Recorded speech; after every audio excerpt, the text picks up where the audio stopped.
السلام علیکم ورحمۃ اللہ وبرکاتہ۔ آج ہم دیکھ لیتے ہیں جہمیہ کے بارے میں۔ یہ بہت امپورٹنٹ مسئلہ ہے اور لوگ اکثر اس میں غلطی کر دیتے ہیں کہ جہمیہ کون ہوتے ہیں۔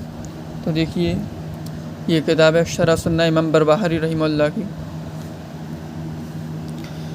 اس میں یہ پیج نمبر ہے 378 اور اس میں انہوں نے جو باب باندھا ہے وہ یہ ہے قرآن کریم اللہ کی صفت اور کلام۔ ٹھیک ہے، صفت بھی ہے اللہ کی اور اللہ کا کلام یعنی کہ اللہ کی الفاظ، اس کی اسپیچ بھی ہے۔ کون؟ قرآن۔ اب یہ یہاں سے انہوں نے مصنف رحمہ اللہ فرماتے ہیں، یہ عربی عبارت ہے، یہاں سے شروع کرتے ہیں۔ جان لیجئے کہ جس نے کہا کہ قرآن پڑھنے میں میری آواز، الفاظ مخلوق ہیں، یعنی کہ جو کوئی بھی یہ کہتا ہے کہ میری آواز، جب میں قرآن پڑھتا ہوں تو میری آواز اور میرے الفاظ یہ مخلوق ہیں، تو وہ بدعتی ہے۔ اور جو خاموش رہا، نہ اس نے نہ مخلوق کہا اور نہ ہی غیر مخلوق کہا، تو وہ جہمی ہے۔ یعنی کہ جو انسان خاموش بھی رہا، اس نے اگر نہ یہ کہا کہ وہ مخلوق ہے، نہ یہ کہا کہ غیر مخلوق ہے، قرآن نہ مخلوق کہا نہ غیر مخلوق کہا، تو ایسا انسان بھی جہمی ہے۔ امام احمد ابن حنبل رحمہ اللہ سے ایسے ہی فرمایا ہے۔ اب یہ دیکھتے ہیں آگے کہ رسول اللہ صلی اللہ علیہ وسلم نے کیا فرمایا۔ اس سے پہلے میں کچھ باتیں کلیئر کر دوں۔ جہمی کہتے کسے ہیں؟ جہمی اسے کہتے ہیں، یہ جو جہمیہ ہے ایک فرقہ ہے، ٹھیک ہے۔ یہ جہم ابن صفوان ایک بندہ گزرا ہے، اس کے نام پر بنا ہے۔ یہ دیکھیے، جہمیہ فرقہ جہم ابن صفوان کے پیروکار میں ہے، جنہوں نے سب سے پہلے خلق قرآن یعنی کہ قرآن کو مخلوق مانا، اور وہ قرآن کو اللہ کی آواز، اللہ کا کلام، اللہ کی صفت نہیں مانتے، بلکہ وہ قرآن کو تخلیق کیا ہوا، بنایا گیا مانتے تھے۔ خلق قرآن کا مسئلہ کھڑا کیا اور اللہ تعالیٰ کی اسماء و صفات کی علل اعلان نفی کی۔ یہ لوگ کھلے عام قرآن میں تحریف کرنے لگے اور سنت رسول صلی اللہ علیہ وسلم کا انکار کرنے منکر ہو گئے، مرتکب ہو گئے۔ اب یہ دیکھیے، یہاں پر ایک بات یاد رکھیے، اللہ کی بہت سارے صفت ہیں، جیسے چلنا، سننا، دیکھنا، ٹھیک ہے، یہ سب اللہ کی صفت ہیں۔ عرش پر مستوی ہونا، یہ بھی اللہ کی صفت ہے۔ ان میں سے کسی ایک بھی چیز کا اگر کوئی انکار کر دیتا ہے تو وہ کافر ہو جائے گا، وہ جہمی ہو جائے گا، ٹھیک ہے۔ جہم ابن صفوان ایک بندہ گزرا، اسی کے نام پر یہ جہمیہ فرقہ اس کے نام پڑا تھا۔ اس کا استاد تھا جعد بن درہم، ٹھیک ہے۔ جعد بن درہم نے ہی جہم ابن صفوان کو یہ پٹی پڑھائی تھی۔ اب اس کا مطلب کیا ہے خلق قرآن کا، اور اس سے ان لوگوں میں اتنا مطلب وہ کیوں چاہتے ہیں قرآن کو مخلوق کہنا، تو اس کے بارے میں انشاءاللہ پھر کبھی بات کریں گے، ویڈیو لمبی ہو جاتی ہے ورنہ، ٹھیک ہے۔ فی الحال اتنا سمجھ لیجئے کہ جس نے بھی اللہ کی کسی ایک بھی صفت کا انکار کیا، کسی ایک بھی نام کا انکار کیا، تو وہ جہمیہ کہلاتا ہے۔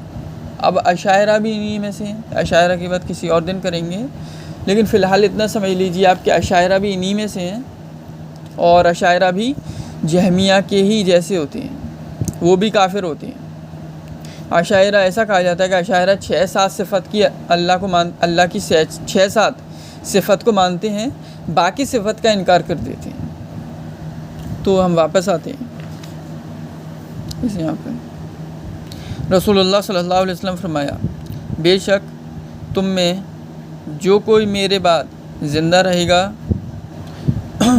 وہ بہت زیادہ اختلاف دیکھے گا، پس اپنے آپ کو نئے ایجاد کردہ کاموں سے بچا کر رہو۔ بے شک یہ امور گمراہی ہے، جو نئے کام ہیں نا دین میں، وہ گمراہی ہے۔ اور تم پر میری سنت کا التزام واجب ہے، یعنی کہ سنت کو لازم پکڑنا، سنت پر عمل کرنا یہ واجب ہے، اور میرے ہدایت یافتہ خلفائے راشدین کی سنت اسے اپنے، یہ کیا لکھا ہے، ہاں، اسے اپنے کنچلی کے دانتوں سے مضبوط سے پکڑ لو، یعنی کہ جو اپنے پیچھے والے دانت ہوتے ہیں نا ان سے مضبوطی سے پکڑنے کو کہا جا رہا ہے، کس کو، کہ سنت کو۔ یاد رکھو یہ جو جہمیہ ہیں یہ بہت بڑی تعداد میں ہے۔ فور یو کائنڈ انفارمیشن میں آپ کو بتانا چاہوں گا، جو دیوبندی ہوتے ہیں، جو بریلوی ہوتے ہیں، یہ بھی جہمیہ اور اشاعرہ کی کیٹیگری میں آتے ہیں۔ یہ لوگ فقہ میں ابو حنیفہ کو فالو کرتے ہیں اور عقیدے میں ابو منصور الماتوریدی اور ابو الحسن الاشعری اس کو فالو کرتے ہیں۔ یہ دونوں ہی جو اشعری جو جہمیہ ہیں یہ ان کے امام ہیں اور یہ کافر ہیں۔ ان کی بہت ساری صفتیں، بہت ساری وجہ ہیں جن کی وجہ سے یہ کافر ہیں۔ ان میں سے سب سے بڑی وجہ یہ ہے کہ یہ اللہ کو عرش پر نہیں مانتے، جیسا کہ میں اور آپ مانتے ہیں۔ الرحمن علی العرش استویٰ سورہ طٰہٰ میں اللہ نے فرمایا، لیکن یہ لوگ نہیں مانتے۔ یہ لوگ کہتے ہیں کہ اللہ ہر جگہ ہے، نعوذ باللہ۔ اب جو ایسا کہے کہ اللہ ہر جگہ ہے تو اس نے انڈائریکٹلی یا ڈائریکٹلی اللہ کے عرش پر ہونے کا انکار کر دیا، تو ایسا شخص کافر ہے۔ اس لیے بریلوی دیوبندیوں کو ہم مسلمان نہیں مانتے، ٹھیک ہے۔ ویسے تو اور بھی بہت ساری وجوہات ہیں، لیکن مین وجہ یہی ہے کہ یہ جہمیہ ہیں۔ تو آپ لوگوں کا اگر کوئی سوال ہو تو کر لینا، ٹھیک ہے، کامنٹ سیکشن میں کر لینا۔ ویسے تو یہ کتاب بہت بڑی ہے۔ ایکچولی میں آپ کو بتا دوں کہ یہ کہاں سے شروع ہوئی ہے جہمیہ کی۔ یہ دیکھیے، آپ دیکھ پا رہے ہیں یہاں پر، یہ کہاں ہے، ہاں یہ ہے نا جہمیہ پر رد، یہ یہاں سے شروع ہوا ہے اور یہ کتنے سارے ان کے ٹاپکس ہیں۔ یہ دیکھیے، تیسری وجہ، چوتھی وجہ، ایسے کرتے کرتے انہوں نے کافی ساری 17 وجوہات یہاں تک